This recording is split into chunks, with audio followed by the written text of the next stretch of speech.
쇼펜하우어는 인간의 삶을 고통 중심으로 바라봤습니다. 그는 말했다. 삶의 본질은 고통이다. 이 말은 비극적인 선언이 아닙니다. 현실을 있는 그대로 이해하라는 안내문입니다. 시니어 인생의 이 철학은 그대로 연결됩니다. 나이가 들면 몸이 변합니다. 관계가 변합니다. 역할이 변합니다. 세상이 나를 중심으로 돌지 않습니다. 이 시점에서 대부분의 사람들은 같은 질문을 합니다. 왜 이렇게 힘들까? 쇼펜하우어의 관점은 단순합니다. 고통은 외부에서 오는 것이 아닙니다. 대부분은 내면에서 자라납니다. 피하려는 순간 더 커집니다. 젊을 땐 목표가 앞에 있었습니다. 돈, 직업, 성취. 그게 삶을 밀어붙여줬습니다. 하지만 시니어 시기에는 방향이 바뀝니다. 지키는 삶으로 변합니다. 잃지 않으려는 생각이 깊어집니다. 이때 고통이 커집니다. 고통은 피할수록 뿌리를 내립니다. 직면하면 사라집니다. 이게 오늘의 핵심입니다. 고통은 이해할 때 줄어든다. 피하려 할 때 커진다. 시니어가 느끼는 외로움도 같습니다. 가족과의 거리, 친구 관계의 단절, 사회적 존재감의 약화. 이 문제들 대부분은 상황보다 생각이 더 큰 비중을 차지합니다. 쇼펜하우어는 인간의 마음을 설명했습니다. 욕망은 끝이 없고 만족은 순간적이며 결핍이 바로 인간의 기본 상태라는 사실을, 이 사실을 인정하면 삶은 단순해집니다. 고통이 없어지진 않지만 고통이 나를 압도하지 않습니다. 문제는 사람들이 이 인정의 순간을 두려워한다는 점입니다. 그래서 억누릅니다. 괜찮은 척합니다. 숨깁니다. 그러다 더 큰 절망을 만듭니다. 시니어 인생은 새로운 싸움이 아닙니다. 내면을 정리하는 시간입니다. 따라서 이 롱폼 전체를 이 한 줄이 관통합니다. 내 삶에 고통의 이름을 붙여라. 그 순간 고통은 줄어든다. 이 방식이 왜 강력한가? 고통을 피하려는 사람은 늘 도망 다닙니다. 하지만 고통을 이해하려는 사람은 방향을 찾습니다. 그리고 그 방향은 외부가 아닌 내부에 있습니다. 오늘 파트 1은 선언으로 끝납니다. 고통을 없애려 하지 말고 먼저 이해하십시오. 이해가 시작되는 순간 고통은 적이 아니라 메시지가 됩니다. 고통을 이해한다는 것은 추상 개념이 아닙니다. 감정 노름도 아닙니다. 철학적 장식은 더더욱 아닙니다. 그건 내가 무엇 때문에 아픈가를 정확히 보는 일입니다.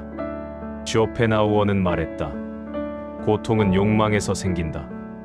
욕망이란 특별한 단어가 아니라 평범한 마음의 작동 원리입니다. 사람은 원하는 것 때문에 흔들립니다. 가진 것을 잃을까 두려워서 흔들립니다. 남과 비교해서 흔들립니다. 시니어 시기가 특히 무거운 이유는 여기에 있습니다. 욕망이 더 커져서가 아닙니다.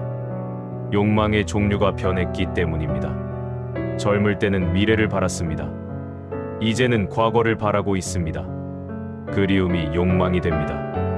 후회가 욕망이 됩니다. 돌아가고 싶은 날들이 욕망이 됩니다. 쇼펜하우어는 이런 마음을 정확히 꿰뚫었습니다. 인간은 과거에 붙잡혀 현재를 버리는 존재다.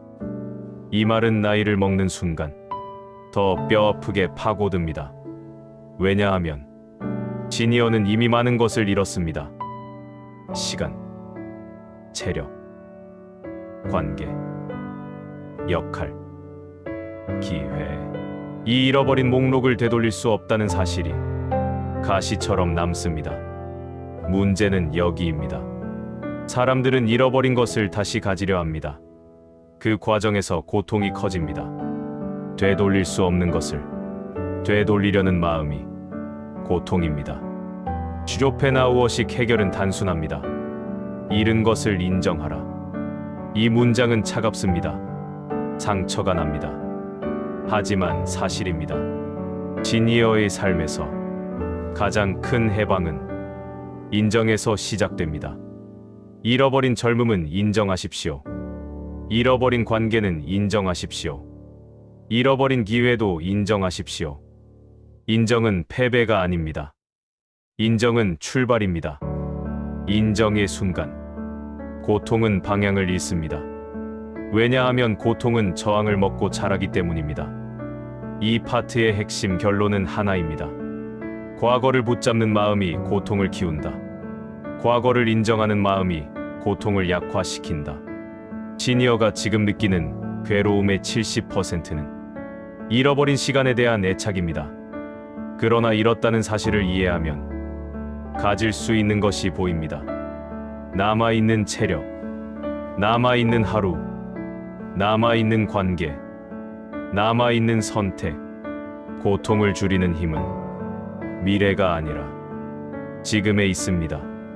파트 1은 고통을 이해하라였고, 파트 2는 이렇게 연결됩니다. 이름을 인정하라.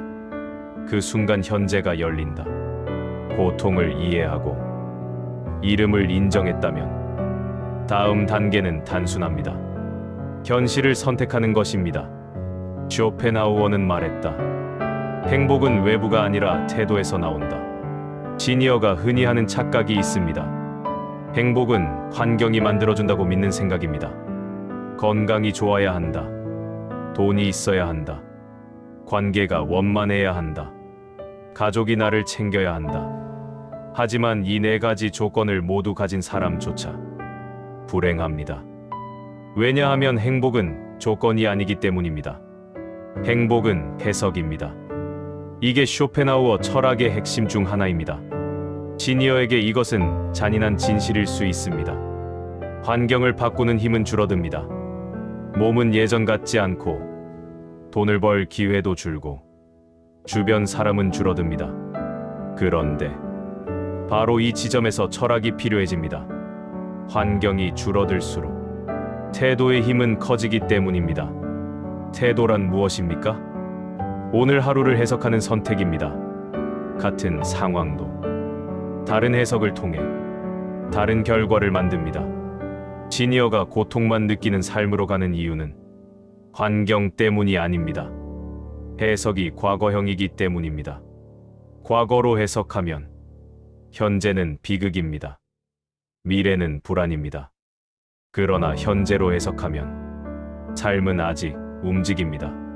쇼펜하우어는 인간을 끊임없이 흔들리는 감정의 존재라고 봤습니다. 감정은 파도처럼 올라왔다 사라집니다. 파도를 막으려 하면 바다에 빠집니다. 파도를 이해하면 배를 띄울 수 있습니다. 이게 태도의 원리입니다. 시니어에게 태도는 생존 기술입니다. 생각하는 방식 하나가 고통의 크기를 바꿉니다. 예를 들어, 건강이 예전 같지 않아도 끝이 아닙니다. 건강 관리는 선택입니다. 사람이 떠나도 나는 혼자 남았다가 아닙니다. 관계를 새로 쌓는 선택이 남아 있습니다. 돈이 부족해도 나는 실패했다가 아닙니다. 불필요한 소비를 줄이고 소박한 삶을 선택하는 여지가 있습니다. 태도는 환경보다 강합니다. 중년 이후의 삶은 선택의 무대입니다. 그리고 이 파트의 결론은 간단합니다. 환경을 탓하는 순간 삶은 멈춘다. 태도를 선택하는 순간 삶은 다시 움직인다. 태도는 거창한 기술이 아닙니다. 오늘을 해석하는 방식입니다.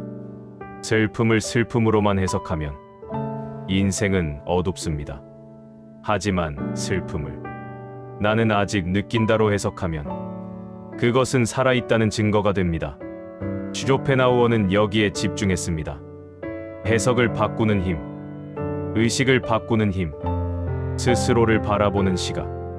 고통을 이해했습니까? 이름을 인정했습니까? 그 다음은 태도를 선택하십시오. 태도는 나이를 뛰어넘습니다.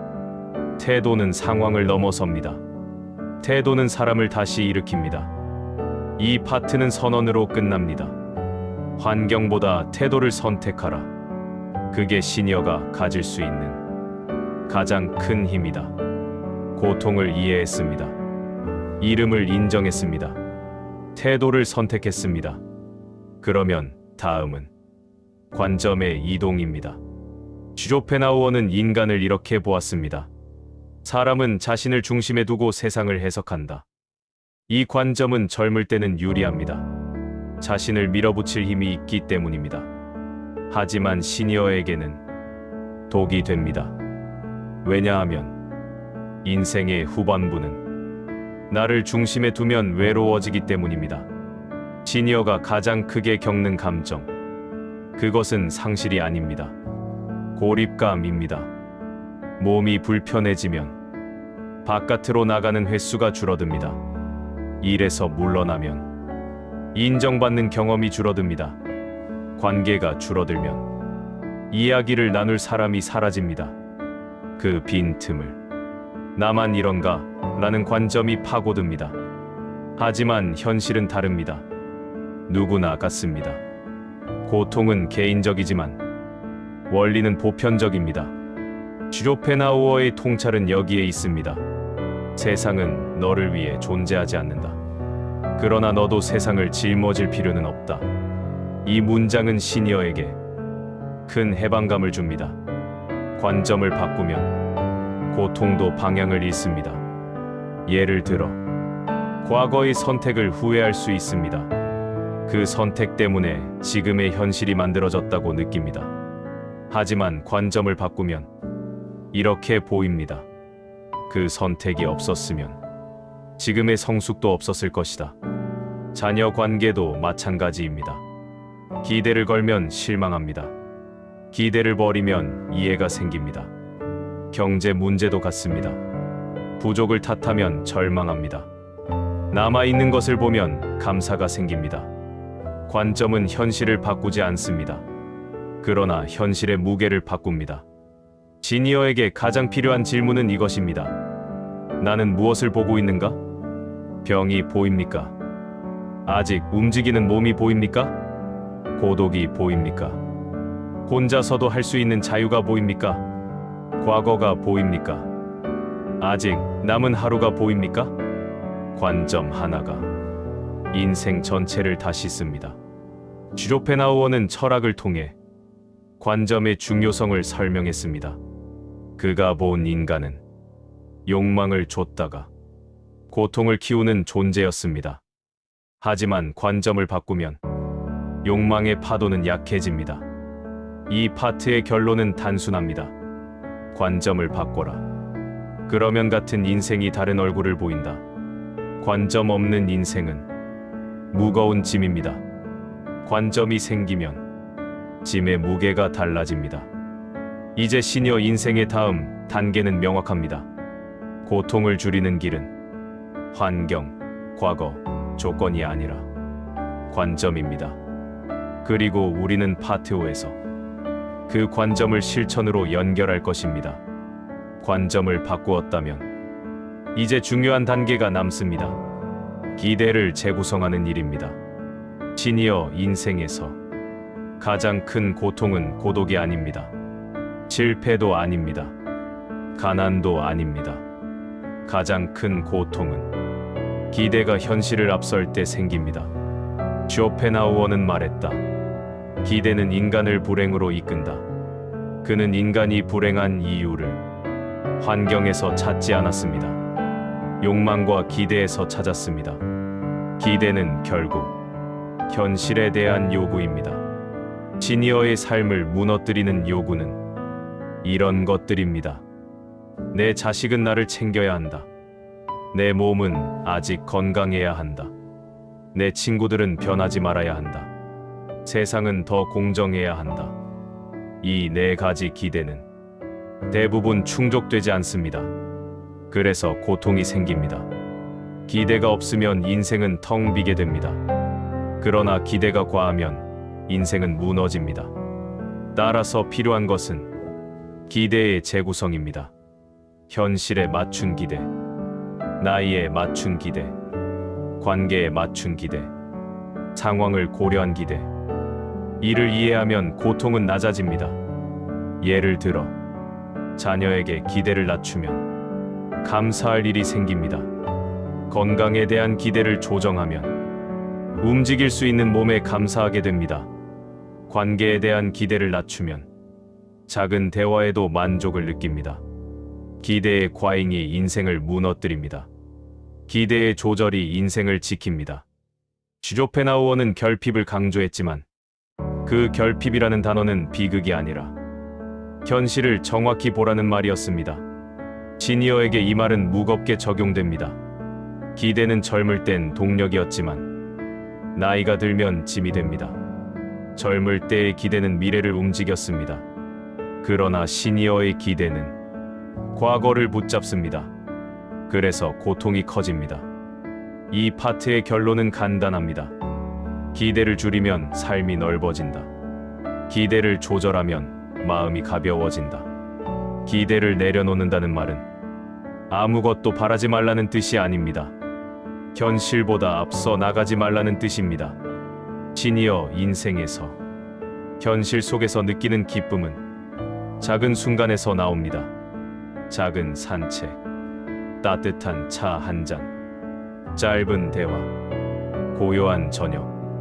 기대를 낮추면 이 순간들이 의미를 갖습니다. 쇼펜하우어는 말했다. 행복은 작은 것들 안에 숨는다. 젊을 때는 이 말을 이해하지 못합니다.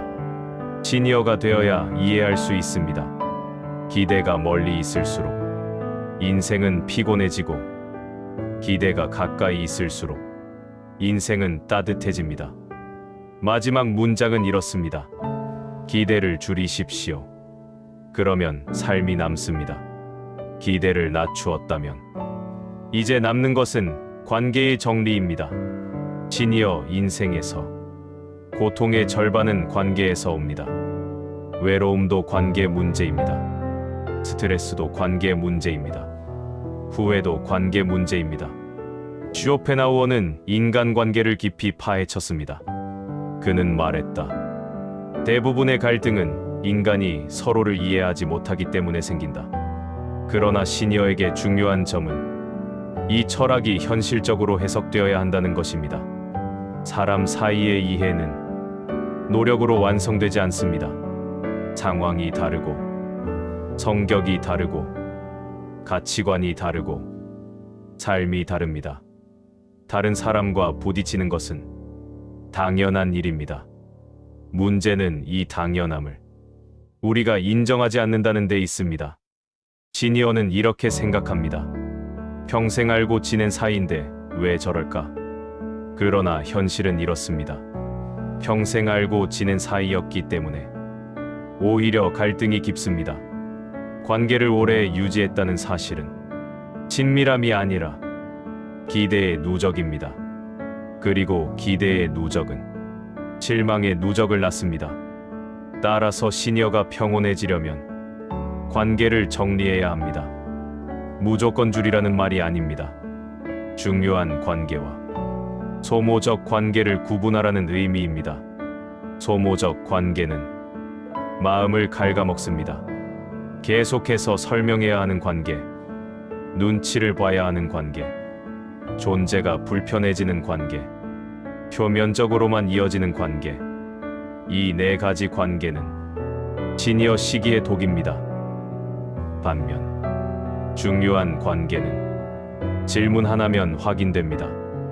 이 사람과의 관계가 나를 더 단단하게 만드는가? 단단해진다면 붙잡으십시오.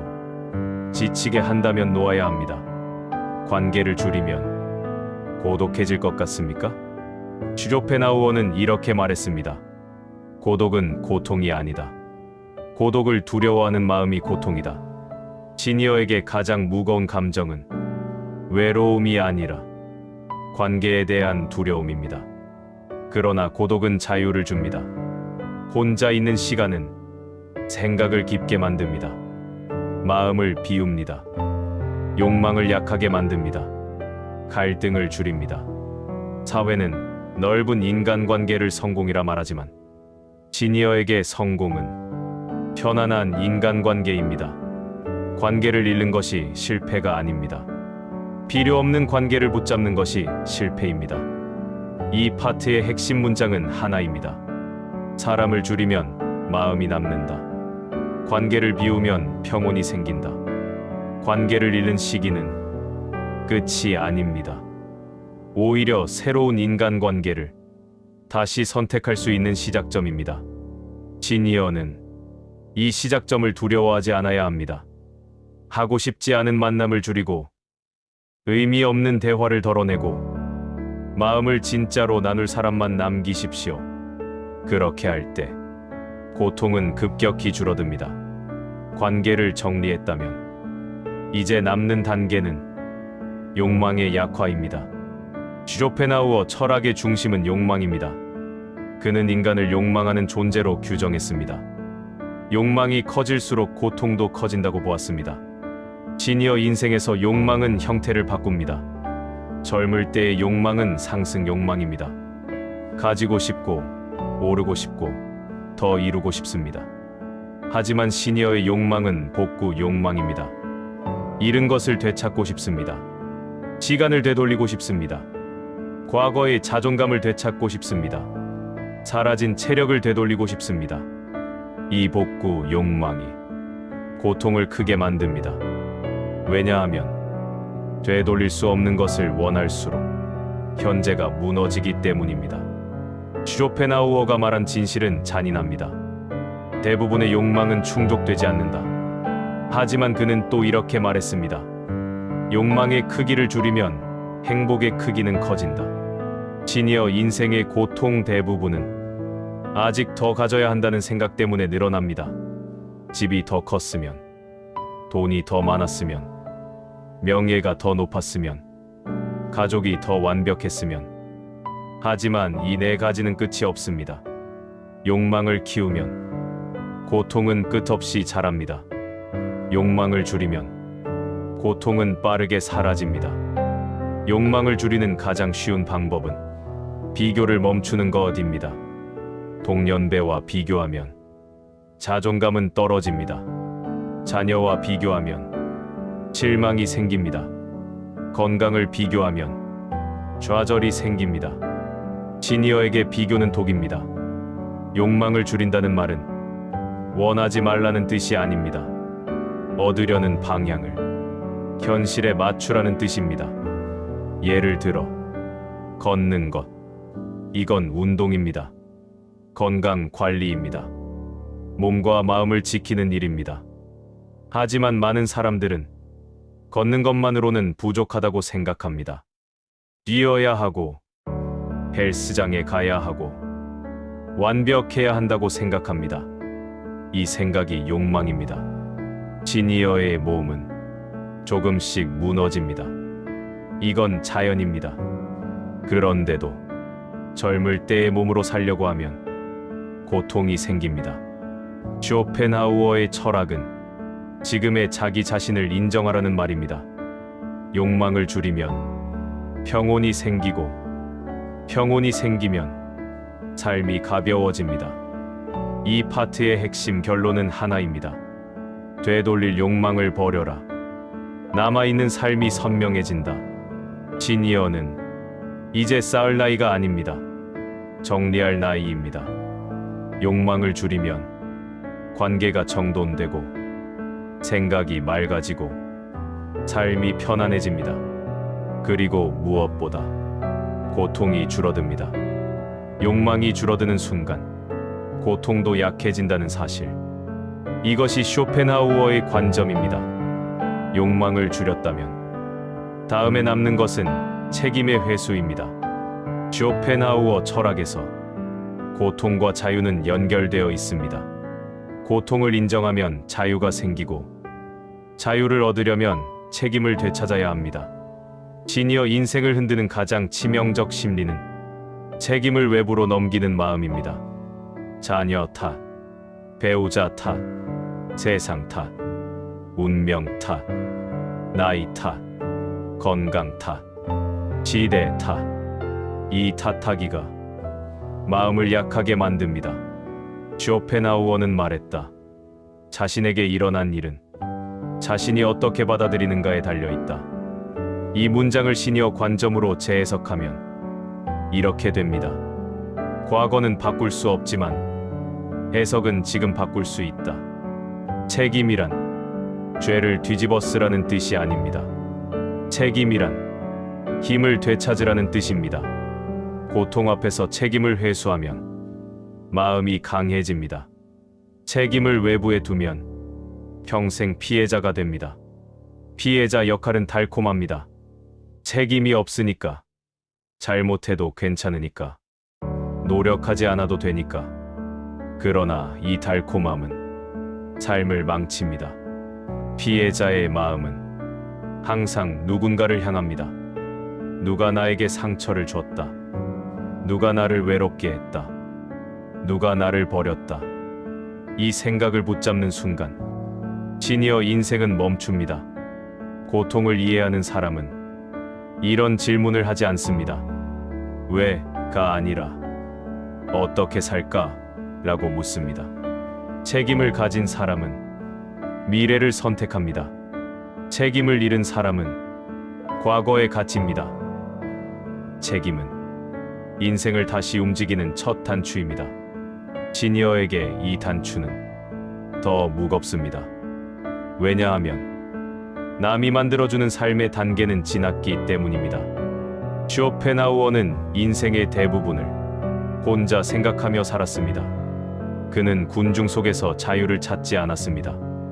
내면에서 자유를 찾았습니다. 그가 남긴 메시지는 분명합니다. 인생의 주인은 나다. 고통을 인정하고, 이름을 인정하고, 관계를 정리하고, 욕망을 낮춘 뒤 마지막으로 해야 할 일은 책임을 되찾는 일입니다. 오늘 하루를 다른 사람 때문에 망쳤다고 말할 수도 있습니다. 그러나 내가 오늘을 어떻게 쓰느냐는 내 선택이다라고 말할 수도 있습니다. 여기서 고통이 약해집니다. 책임을 회수하면 자기 삶이 다시 조립됩니다. 시니어는 외부 기대에서 벗어나는 시기입니다. 그래서 오히려 더 자유롭습니다. 이 파트의 결론은 간단합니다. 책임을 외부에 두면 고통이 자란다. 책임을 내부로 들이면 삶이 선다. 자신에게 묻기 바랍니다. 오늘 하루 남 탓으로 보냈는가? 아니면 나의 선택으로 보냈는가? 이제 모든 단계가 연결되었습니다. 고통을 이해했고, 이름을 인정했고, 태도를 선택했고, 관점을 바꿨고, 기대를 낮췄고, 관계를 정리했고, 욕망을 약화했고, 책임을 되찾았고, 현실을 수용했습니다. 평온은 환경이 아니라 해석에서 나온다. 이 문장을 품고 살면 남은 인생은 충분히 의미가 있습니다.